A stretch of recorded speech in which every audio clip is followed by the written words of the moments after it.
Entonces vamos a dar inicio. Tengan muy buenas tardes a todos. Es un gusto volver a saludarles y poder estar con ustedes nuevamente. Mi nombre es Estela Romero, para quienes me conocen, y para quienes son nuevos, también me presento. Yo soy tutora de la materia de biología y en esta tarde vamos a dar un repaso a los primeros temas de la materia, que el tema es evolución de la vida.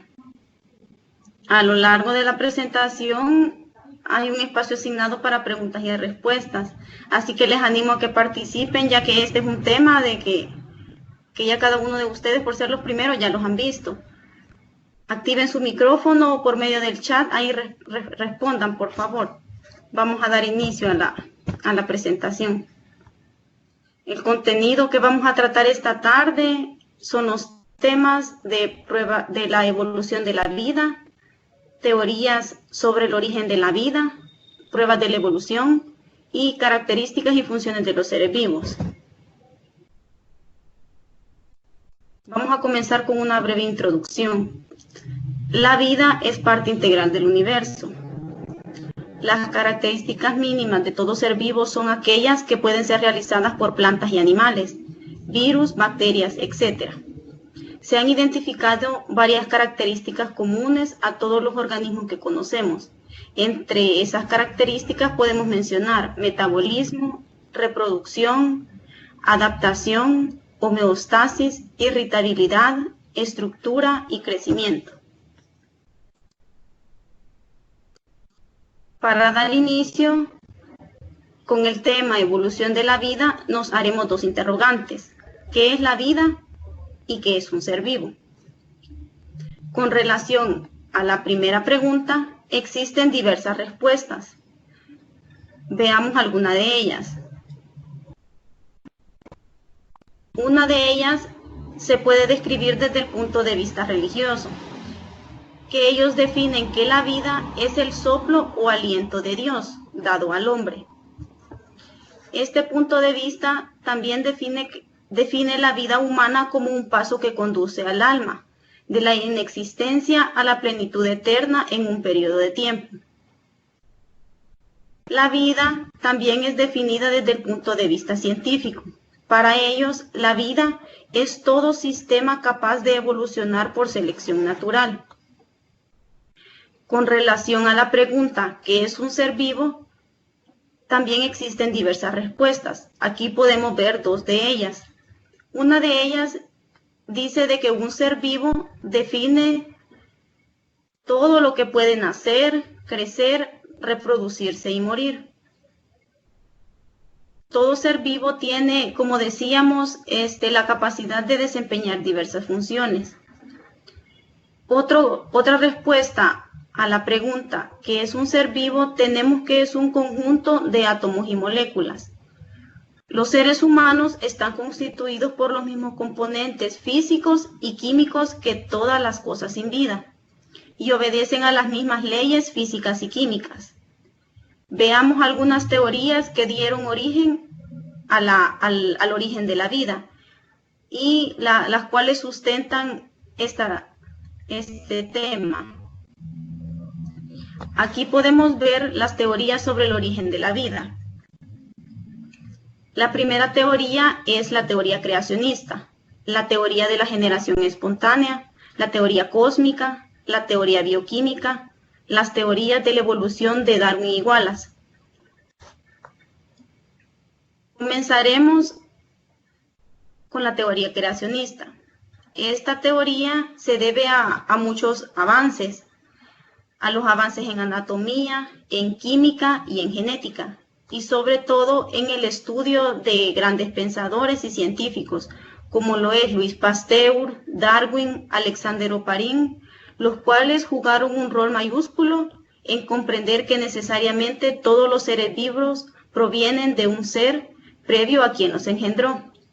A continuación veamos con detenimiento esta teoría. Esta teoría establece que todos los seres vivos han sido creados por Dios. De esta manera se originó el primer hombre y de él el resto de los descendientes.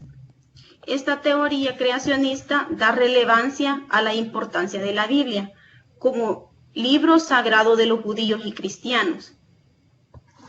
En la Biblia se encuentra el Génesis, donde explica la creación de los seres humanos. En este abordaje se halla contenido a su manera en todos los grandes textos religiosos, como lo es la Biblia, el Corán, el Talmud, el Popol Vuh, etc. Entre estos abordajes se puede ver cómo uno o varios dioses eran los encargados de crear a toda la humanidad, a partir de elementos inanimados como el barro, el maíz o la arcilla. Según el dogma cristiano, la vida en la tierra fue creada por Dios a lo largo de 7 días, que demoró en hacer el universo, todo por voluntad propia. Aquí tenemos una ilustración del tiempo que Dios tardó en crear la tierra, según lo especifica la Biblia. En el día 1, Dios creó la noche y el día. En el día 2, Dios creó el cielo y el mar. Al tercer día, Dios creó a las plantas. En el cuarto día, Dios creó la luna, el sol y las estrellas. En el quinto día, Dios creó a las aves del cielo y a los peces del océano. Y en el sexto día, creó al ser humano. Primero hizo a Adán, que lo hizo de barro a su imagen y semejanza, y a Eva, creada a partir de una costilla de Adán. Dios creó sus cuerpos y creó sus almas, y les permitió reproducirse para poblar la tierra, convirtiéndose en señores del resto de los vivientes. Y en el séptimo día, Dios descansó. De esta manera es como se puede dar una breve explicación de lo que es la teoría creacionista. Ahora vamos a la segunda teoría, que es la generación espontánea. Según esta teoría, la vida se originaba constantemente en la tierra, de manera espontánea, o sea, por ella misma, a partir de sustancias de desecho y excreciones, como el sudor, la orina, el excremento y materia orgánica en descomposición.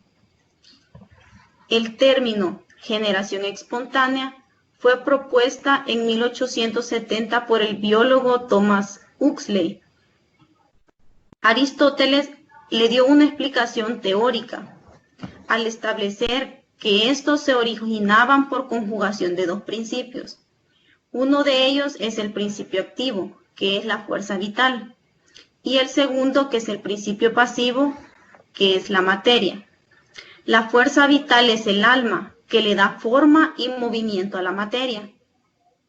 La autoridad que se le reconoció a Aristóteles, quien hizo esta opinión durante siglos y fue admitida por otros pensadores, como lo fue Descartes, Bacon y Newton.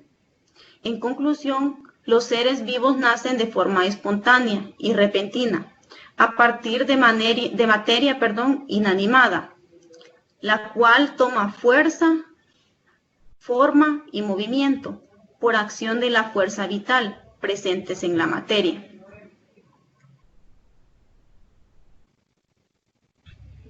Mientras que los aportes de Helmont definían la teoría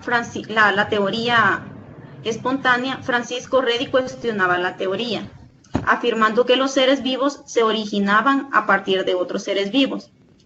Pero para probar esta hipótesis, Redi la sometió a una experimentación. El experimento consistía en colocar trozos de carne en 3 recipientes, como lo pueden ver aquí. Colocó estos trozos en diferentes recipientes. El primero lo dejó al descubierto. El segundo frasco lo cerró herméticamente y el tercero lo cubrió con una gasa. Transcurrido el tiempo, observó que el primer frasco, la carne tenía grandes cantidades de larvas y moscas. Aquí pueden ver las larvas y las moscas. El segundo frasco, como estaba tapado, no tenía gusanos, aunque la carne estaba podrida y maloliente. En el tercer frasco pudo observar que en la tela habían huevecillos que eran de las moscas y las cuales no pudieron atravesarlas. Con base a este experimento y a sus resultados, Reddy concluyó que las larvas resultaban de la eclosión de los huevos que las moscas habían depositado sobre los trozos de carne. Ahora veamos otros experimentos relacionados con esta teoría. La primera fue el experimento de Francisco Reddy, que acabamos de ver, que tenía que ver con la carne que la depositó en 3 diferentes recipientes, y el resultado era los huevos y las moscas en los recipientes. Esta teoría fue la más relevante. Como se dijo, él llegó a ciertos resultados. El segundo aporte a esta teoría fue la de Leeuwenhoek. Él fue perfeccionando el microscopio. Como pueden ver aquí, este es el microscopio de Leeuwenhoek. Él lo perfeccionó y logró descubrir un mundo hasta donde entonces en esa época era ignorado, que era el mundo microscópico. Con este instrumento observó en gotas de agua sucia gran cantidad de microorganismos que parecían surgir habitualmente con gran facilidad.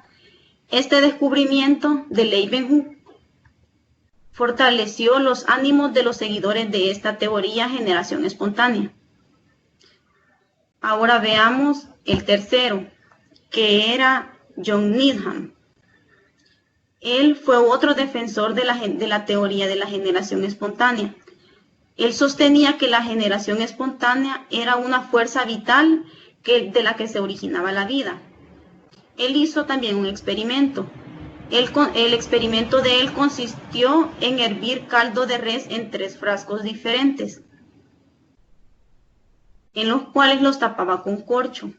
Dejaba reposar la solución por varios días y al observar al microscopio esta solución, encontraba la presencia de seres vivos. Con base a estos resultados, él afirmaba que el calor era lo que había hecho, por el que había hecho pasar el caldo, era suficiente para matar cualquier organismo que en él existía, la cual se debió a una fuerza, a la que él llamó una fuerza vital. El cuarto fue Lázaro Spallanzani. Él rechazaba la teoría de la generación espontánea de los microorganismos y diseñó experimentos para refutar los experimentos realizados por John Needham. Él calentó caldos hasta ebullición, dejó reposar la solución por varios días y al observar esta solución en el microscopio, él no encontró presencia de estos seres vivos que Needham había dicho. Entonces, Spallanzani concluyó que los caldos no generaban microorganismos, mientras que los recipientes estuvieran sellados.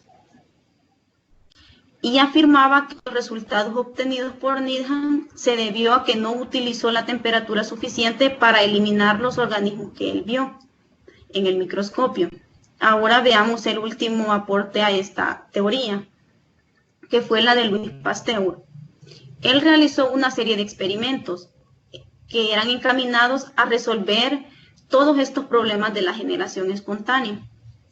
Pasteur sustentaba la hipótesis que los causantes de la putrefacción de la materia orgánica eran los microorganismos que se encontraban en el aire.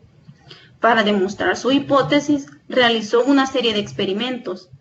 Para ello, diseñó unos matraces con cuello de cisne, como pueden ver aquí.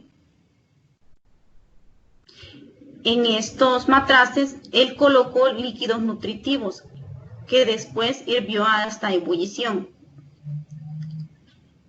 Posteriormente, Pasteur observó que en el cuello de estos matraces quedaban detenidos los microorganismos en el aire, y aunque no entraban en contacto directo con la sustancia nutritiva, no había putrefacción de la misma. Y para verificar su propio experimento, rompió el cuello de cisne, que sería aquí.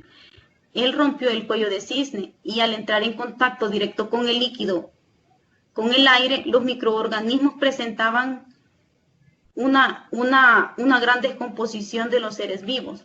Y de esta manera experimental quedó comprobada por el célebre científico la falsedad de que la teoría de la generación espontánea de los seres vivos. Ahora veamos la tercera teoría. La tercera teoría es conocida como teoría de la panspermia. La panspermia, que en griego significa mezcla de todas las semillas. Esta teoría se conoce así porque propone que la vida tiene un origen extraterrestre.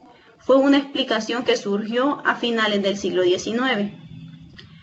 Para ello, esta teoría afirmaba que la materia orgánica había llegado al planeta en forma de un cometa o meteorito o algún otro transporte espacial. Esta teoría se le atribuye al pensador griego Anaxágoras, que fue el primero que propuso el origen cósmico para la vida. Para él, la hipótesis de la panspermia postulaba que la vida es llevada al azar de planeta en planeta y de un sistema planetario en otro. Su máximo defensor fue el químico Esteban Arrhenius. Él afirmaba que la vida proviene del espacio exterior en forma de esporas bacterianas. Estas esporas viajan por todo el espacio impulsadas por la radiación de las estrellas.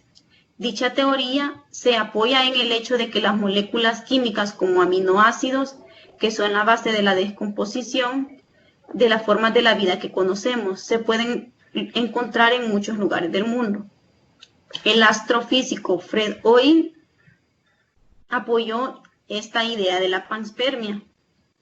Y para la comprobación de ciertos organismos extraterrestres llamados extremófilos, eventualmente estos extremófilos pueden viajar por el espacio y colonizar otros planetas. Estos extremófilos son organismos que son amantes de las condiciones extremas. Ellos viven en lugares que todos creen que son inhabitables y soportan condiciones intolerables. Soportan la oscuridad total, temperaturas superiores a los 80 grados, presiones muy elevadas, altas concentraciones de sal, ambientes ácidos o con extremos niveles de radiación. Ahora veamos la teoría bioquímica o también llamada teoría de Oparin y Haldane.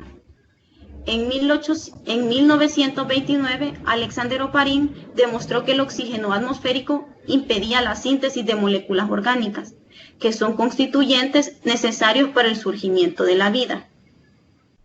Las teorías científicas proponen que la vida fue el resultado de una serie compleja e imprescindible de reacciones inorgánicas. Estas teorías permitieron el paulatino surgimiento de las primeras y primitivas formas de vida celular. Y de esta manera se llegó eventualmente a la aparición de los coacervados. Los coacervados son sistemas formados por la unión de moléculas complejas, como las proteínas y los aminoácidos. Estos elementos son calificados como seres vivos primitivos, ya que de acuerdo a los biólogos resultaron claves en el desarrollo de la vida. Es por eso de que se conocen como la primera forma de organización de la materia.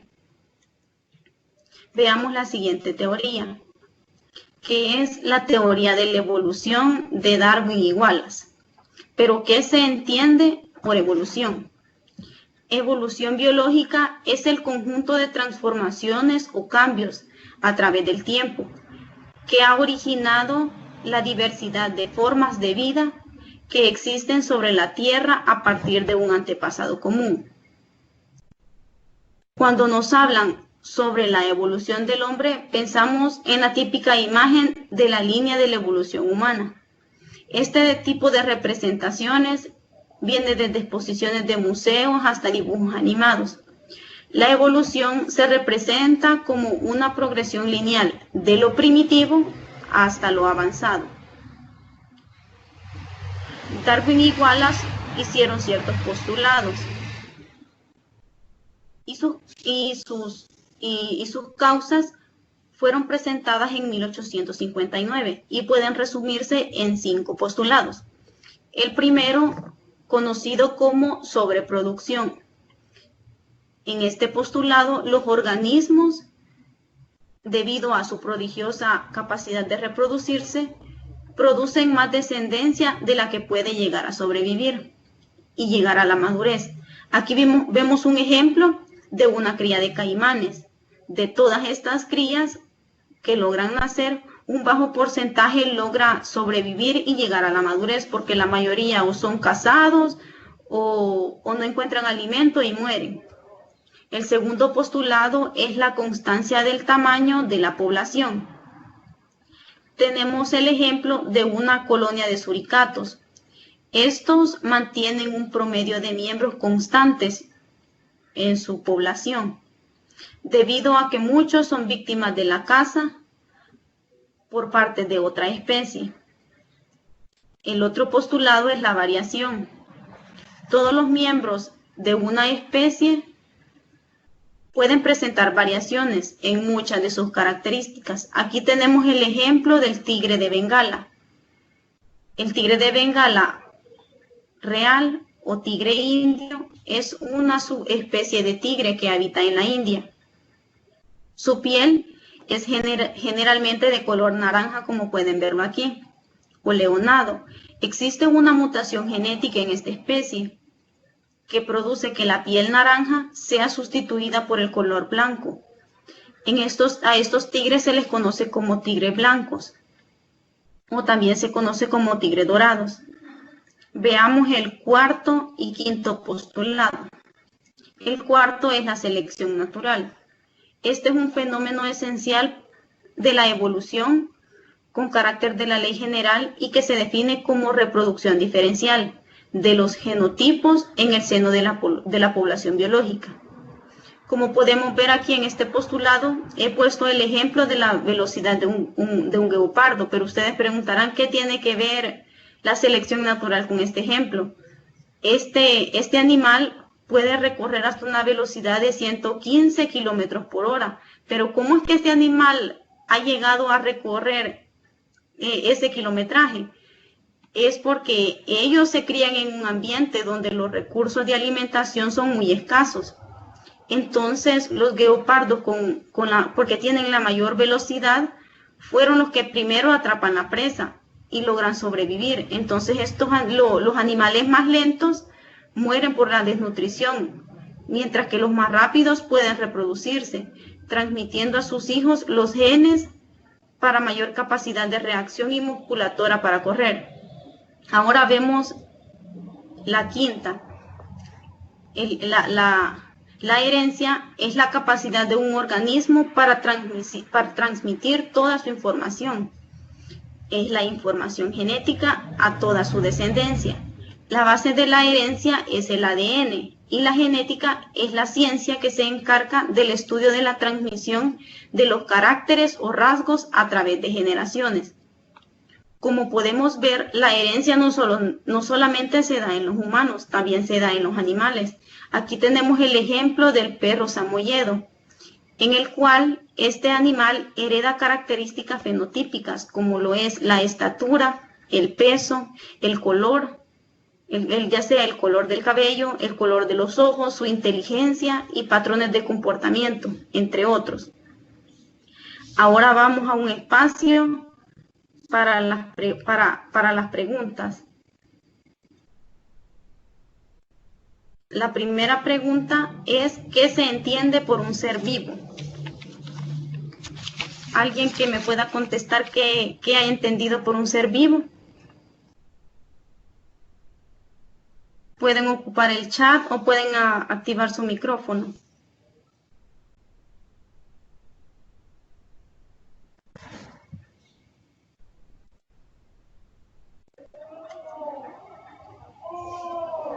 ¿Qué entienden por los conceptos que se dieron que es un ser vivo?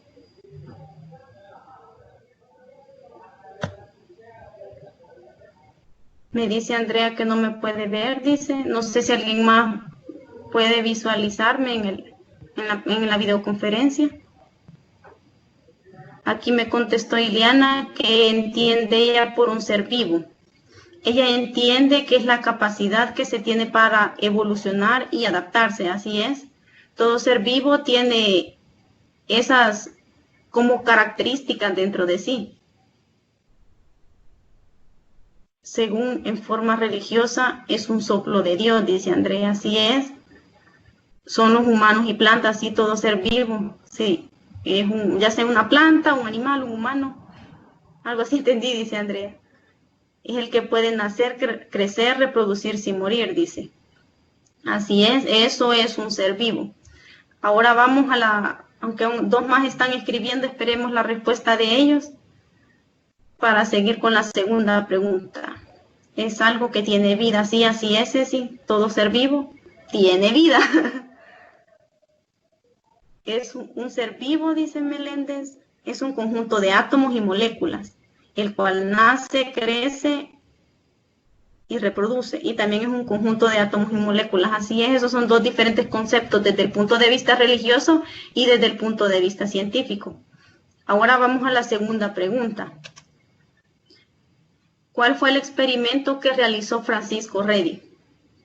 Si les cuesta mucho escribir, pueden activar su micrófono y participar. Porque sí, está algo larga la explicación de este experimento, o solo...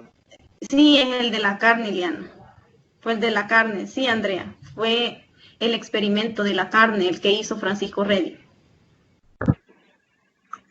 Fue el de la espontánea. Sí, pero el experimento en sí, ¿cuál fue? No se recuerda. El de la carne. Sí, fue el de la carne. Aquí me dice Andrea que fue el de la carne, cuando puso la carne en 3 recipientes, sí, así es. Francisco Redi fue el que ocupó los 3 recipientes y puso la carne y observó cada uno de ellos. Ahora veamos si la contaminación de la carne por las moscas, así es, Medrano. Ahora veamos la tercera pregunta, ¿en qué consiste la teoría de la panspermia? Dice. Así, en palabras sencillas, ¿quién me lo dice? Que fue por bacterias del espacio. Sí, así es. Es la vida que proviene del espacio exterior, dice Ileana, así es. En eso consiste esta vida creada por el espacio exterior, así es. En eso consiste esta teoría. No sé si ustedes tienen preguntas de lo que se ha hablado anteriormente, hasta el momento. ¿Alguna pregunta? No sé si está escribiendo, tal vez tiene una duda. Ah, no, la respuesta me da por el espacio exterior, dice, sí, Ceci. En eso consiste la teoría de la panspermia. ¿Alguna pregunta o duda que tengan? ¿O todo está claro? Aunque creo que de este tema entienden más ustedes que yo, porque ya lo han estudiado, porque son de los primeros temas. Entonces, ya cuando terminan el temario, empiezan desde el principio. Tema claro, dice Jonathan. Entonces, sigamos espérenme, me está escribiendo Lidia, no sé qué, tal vez la respuesta o alguna pregunta. Y esperemos el mensaje de Lidia y seguimos. Ya no escribió.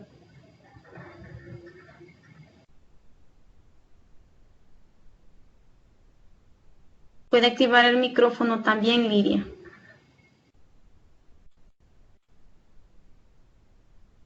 No. Entonces vamos a seguir.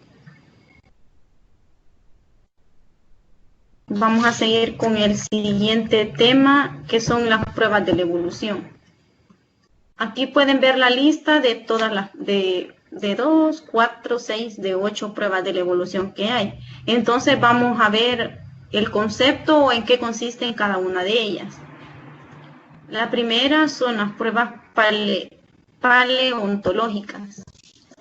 Esta prueba se basa en el estudio de los fósiles, que son los restos de seres vivos seres, perdón, que vivieron en el pasado o de su actividad que ha quedado preservadas. Muchos fósiles guardan cierta similitud con especies actuales. Cuando se estudian los fósiles, se puede observar como ciertas especies se han transformado en otras, o incluso se pueden reconstruir como ellos se han adaptado a todas las nuevas condiciones que tiene la Tierra o el medio ambiente. Ahora veamos la segunda prueba, que fue la prueba embriológica. Esta prueba se basa en el estudio comparando el desarrollo embrionario de los organismos vivos para determinar una semejanza y deducir parentescos evolutivos entre ellos. El estudio de los embriones de los distintos vertebrados aportan mucha información sobre el desarrollo evolutivo de estas especies, ya que como podemos ver aquí, el principio de la fecundación todos son iguales. Como pueden ver aquí, todos son huevecitos, pues ya sea que sea el hombre, que sea un conejo, que sea un pájaro, un tiburón, todos comenzamos como un huevito. Entonces, conforme va avanzando el desarrollo, el embrión de cada especie se va diferenciando, siendo más parecidos cuanto mayor sea el grado de parentesco de las especies. Aquí podemos ver, conforme el desarrollo ahí se va diferenciando, porque si nos encontramos el huevo de un pajarito y de un conejo, de un tiburón, todos vienen siendo iguales. Todos empiezan como un huevo y se puede llegar a confundir. Hasta que ya ellos salen, ahí se diferencia qué animal es. Ahora veamos la prueba taxonómica. La taxonomía es la clasificación de los seres vivos a partir de sus características. Este tipo de clasificación surgió antes de que se desarrollara la teoría de la evolución. Sin embargo, se aprecia claramente que las especies se relacionan unas con otras, como si guardaran entre sí parentesco y compartieran antepasados comunes. Como saben y han estudiado en los otros temas, Linneo fue quien estableció este sistema de clasificación binomial. Él estableció que el primer nombre, el género, compartido por otras especies muy similares, y el segundo, la especie, que es quien diferencia a las especies de otras del mismo género. Pero, ¿en qué consistía esto? Decía que la primera indicación que él dio fue que un nombre científico se escribe en cursiva, y si se escribe a mano, va subrayado. Como se decía, el primer nombre es el género. El género empieza con letra mayúscula. Y el segundo nombre es la especie, que empieza con una letra minúscula. Aquí tenemos el ejemplo de cómo se escribe humano en nombre científico. El género, nosotros somos género Homo y somos de una especie sapiens, que en nombre vulgar se dice que somos humanos y el nombre científico se dice que somos Homo sapiens. Ahora veamos la cuarta prueba, que es la prueba morfológica o prueba anatómica. Las pruebas anatómicas están basadas en la comparación de la anatomía de distintas especies, tanto su estructura como su función. Y en esta prueba se distinguen dos tipos, que son las que apoyan el proceso evolutivo. Una de ellas son los órganos homólogos. Los órganos homólogos son aquellos que tienen la misma o parecida estructura interna, pese a que puedan estar adaptados a realizar diferentes funciones. Aquí tenemos el ejemplo del ala de una mariposa y de un ave. Y los órganos análogos son aquellos que realizan una misma función, pese a que tienen estructuras diferentes. Aquí tenemos el ejemplo de las alas de las aletas de un murciélago y de un delfín. Ahora veamos la quinta prueba, que era la prueba de anatomía comparada. La anatomía comparada es la disciplina encargada del estudio de las similitudes y diferencias en la anatomía de los organismos, la comparación de esqueletos y estructuras entre animales extintos y los actuales, o entre animales contemporáneos, que permiten deducir las relaciones de parentescos entre diferentes organismos y realizar un árbol genealógico entre distintas especies. Al comparar los cuerpos de organismos de diferentes especies, se pone en manifiesto su semejanza.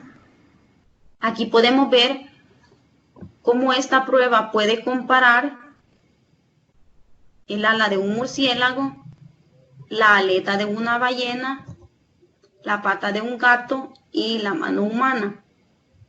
Aquí se evidencian las relaciones y semejanzas entre sus estructuras y da una impresión de que se trata de modificaciones de un patrón común.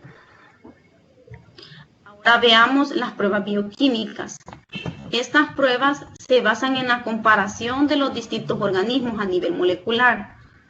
Comparando moléculas como el ADN y proteínas, se puede calcular el grado de parentesco entre dos especies distintas.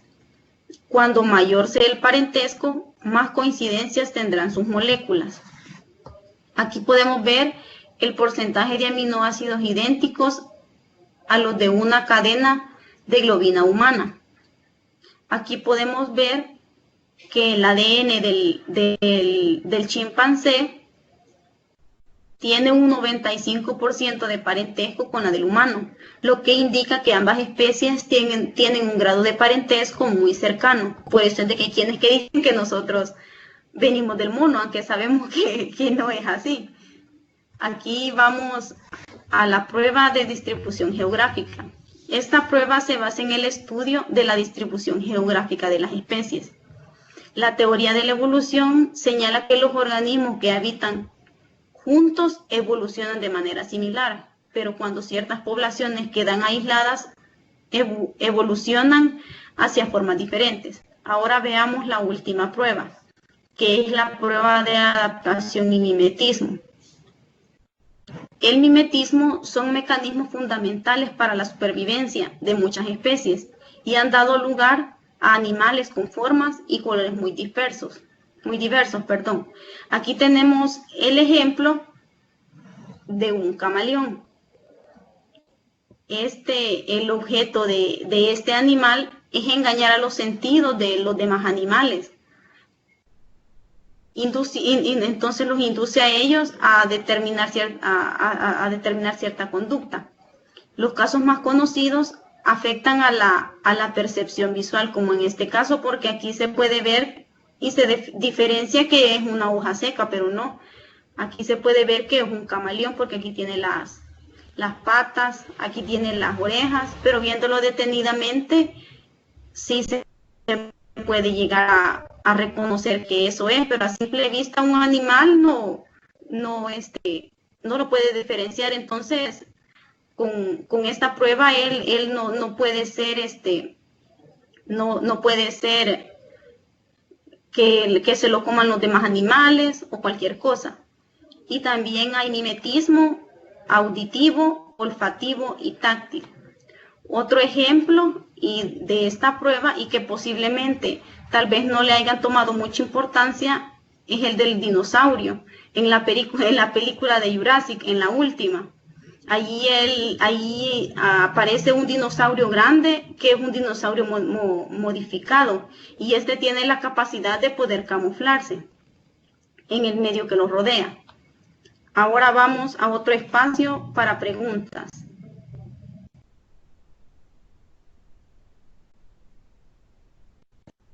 No sé si pueden ayudarme aquí con la primera pregunta y que me mencionen dos pruebas de la evolución.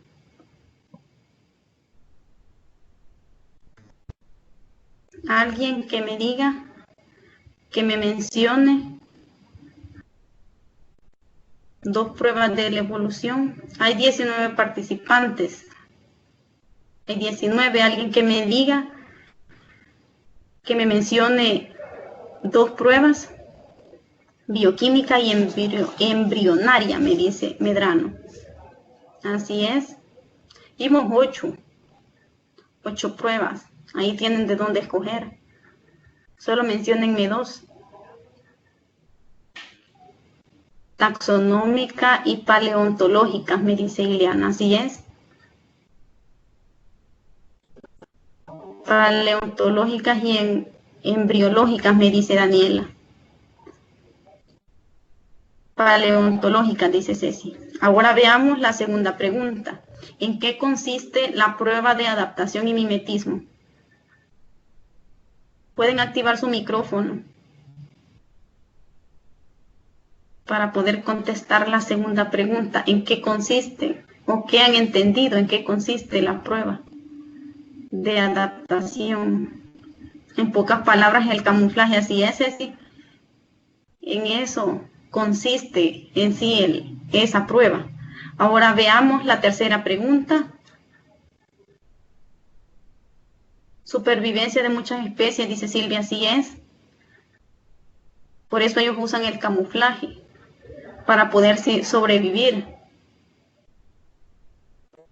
Ahora vamos a la tercera pregunta. ¿Cuáles son los 2 tipos de órganos que apoyan el proceso evolutivo? Homólogos y análogos, me dice Medrano. Así es, esos son los 2 tipos de órganos que apoyan el proceso de la evolución. ¿Alguna pregunta acerca del tema que hemos visto sobre las pruebas de la evolución? Así es, Meléndez, análogos y homólogos. Dice Daniela que paleontológicas se basan en el estudio de fósiles, o sea, en los seres vivos existentes hace años atrás. Así es, Daniela. En eso consiste la prueba paleontológica. Es como me dice usted que es de los fósiles. Los dinosaurios en sí nosotros no los conocimos, pero por medio de los fósiles los científicos han llegado a reconstruir todos esos fósiles y a conocer cómo es que fueron los dinosaurios en esa época, por medio de esta prueba.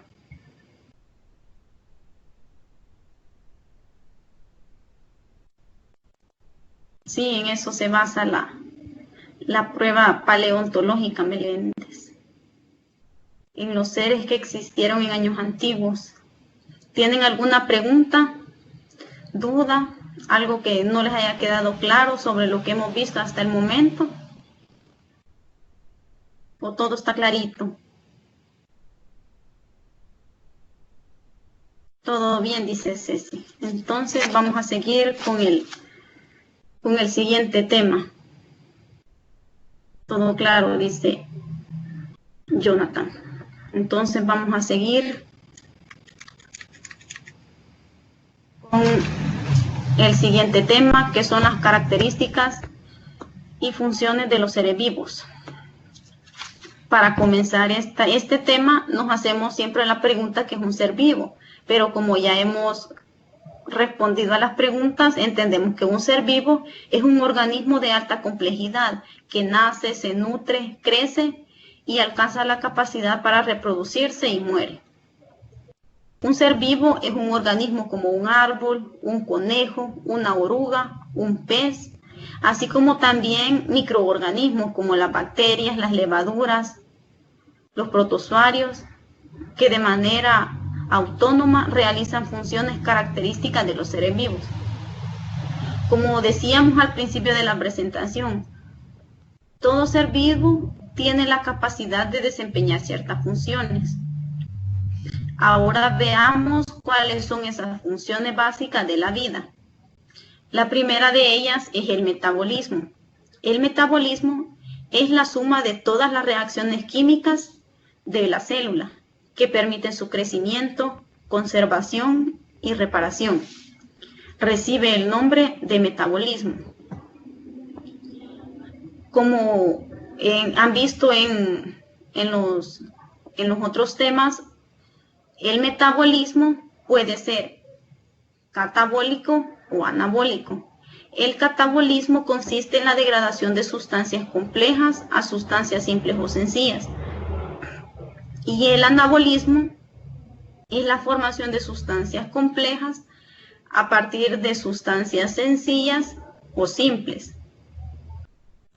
La segunda función de todo ser vivo es el movimiento, que es una característica de todo lo que tiene vida, es la posibilidad de desplazarse. El movimiento de muchos animales es evidente, mientras que otros ambulan, reptan, nadan, corren, vuelan, mediante contracciones musculares como lo son los gusanitos, las lombrices. Esos son ejemplos de movimiento. Ahora veamos qué es la irritabilidad. Los seres vivos son capaces de detectar y responder a los estímulos que son los cambios físicos y químicos del medio, ya sea interno como externo. Como decíamos, todo individuo responde a ciertos estímulos. Aquí tenemos el ejemplo de un puercoespín. Este animal, al percibir una amenaza alrededor de su entorno, el puercoespín se eriza y saca sus espinas para poder defenderse cuando percibe una amenaza. Otro ejemplo también podría ser de, no sé si conocen una hojita que le dicen dormilón nacional. Cuando uno la toca, rápido como se cierra la hojita. Eso sería otro ejemplo de irritabilidad. El otro ejemplo de crecimiento y su concepto sería que el crecimiento aumenta del número y del tamaño de las células. El fenómeno produce gracias a la asimilación de los nutrientes. Sin nutrientes, el crecimiento es defectuoso o nulo. Aquí tenemos el ejemplo de los árboles. Que hay árboles, que todo árbol tiene su cierta altura. Hay quienes se quedan pequeños, hay quienes se quedan grandes, pero como dice aquí, de que esto se debe a la asimilación de nutrientes. Cuando están en una tierra que no tiene nutrientes, que no tiene calcio, no tiene nada, entonces se quedan pequeñitos. Aquí tenemos la otra función que sería la homeostasis. La homeostasis es la capacidad de los seres vivos para mantener constante su ambiente interno en respuesta a los cambios externos. Aquí tenemos el ejemplo de un perro. Cuando hace calor, nosotros los seres humanos comenzamos a sudar para poder sacar el calor de nuestro cuerpo. Entonces los perros no, ellos respiran con la boca abierta para poder liberar todo ese calor que ellos tienen por dentro. Ahora veamos qué es lo que es la reproducción. Los seres humanos tienen bebés, los perros tienen cachorros, las plantas tienen semillas. Esto es a lo que todos llamamos reproducción. Ahora veamos la última, que es la adaptación. La adaptación es la propiedad característica de los seres vivos para adaptarse y resistir a los cambios del medio. Aquí tenemos un ejemplo de un cactus. Las espinas son hojas adaptadas a una nueva forma, filosa y puntiaguda, que se defienden de los tejidos de los animales y de paso brindan una superficie a la condensación del agua, que en esos lugares no es muy abundante. Ahora vamos a hacer unas ciertas preguntas de lo que es el tema de características y funciones de los seres vivos. Veamos la primera pregunta. Menciónenme 2 funciones básicas de la vida. 2 funciones. Pueden activar su micrófono para poder participar también. Este es un tema ya que es un repaso. Sí, movimiento, Ceci. Esa es una de las funciones básicas de la vida. Alguien que me mencione otra. Irritabilidad, dice Medrano, así es. Reproducción, sí. Esas son 3 funciones de los seres vivos. Metabolismo, crecimiento, así es. Esos son funciones. Metabolismo, dice Lidia. Ahora vamos a la segunda pregunta. La segunda pregunta dice, ¿cuáles son los 2 tipos de metabolismo? 2 tipos de metabolismo mencionamos. ¿Cuáles son?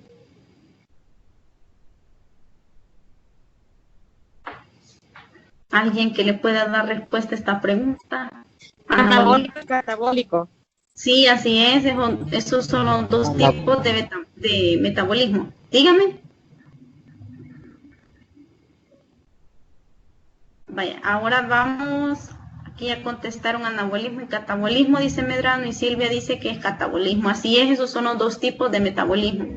Ahora vamos a la última pregunta. Menciónenme dos ejemplos de la función crecimiento.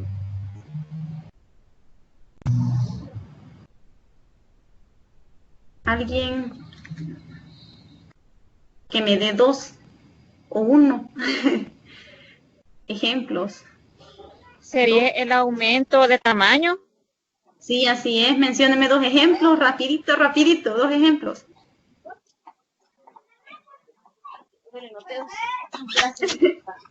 Nutrición. ¿Cómo? El crecimiento, perdón, el número de tamaño y la nutrición. Ejemplos de Ejemplos. crecimiento.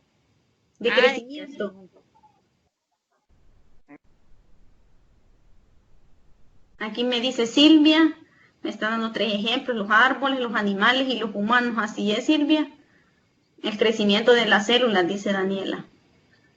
Medrano dice que son las plantas pequeñas como las rosas y los árboles.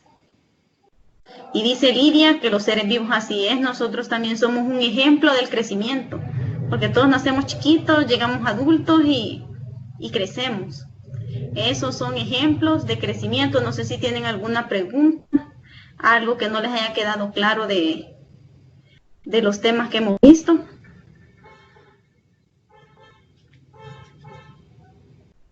O todo quedó clarito por hacer repaso.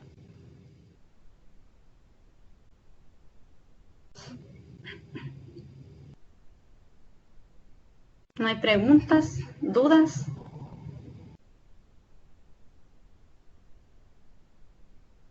Jonathan está escribiendo, dice, los humanos, ¿qué metabolismo tenemos? Dice. No sé si estuvo en la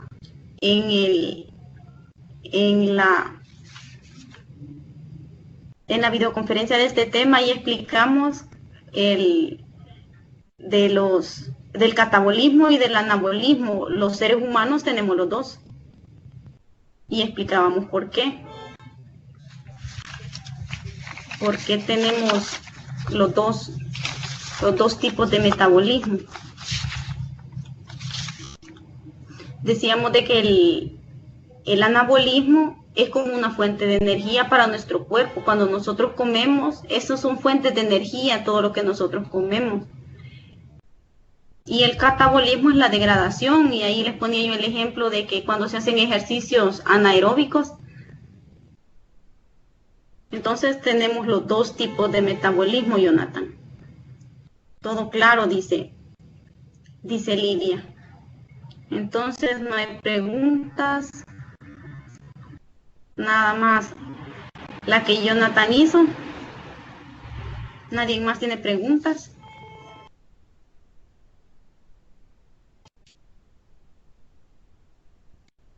Muchas gracias, dice Jonathan. Todo bien, dice. Entonces, si no hay preguntas, Silvia está escribiendo. Muchas gracias. Ya muchas gracias, me dice Silvia. Ya no hay dudas, entonces. Todo bien. Entonces, si todo está bien,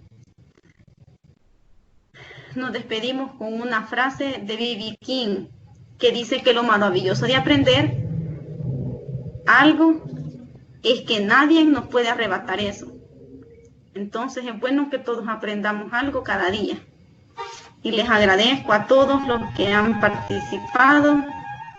Y antes que todo les deseo suerte en el examen porque ya casi lo tienen y fue un gusto poder trabajar con ustedes. Creo que esta es mi última videoconferencia, así que les agradezco a todos los que estuvieron pendientes y pudieron haber participado. Así que tengan un buen día todos.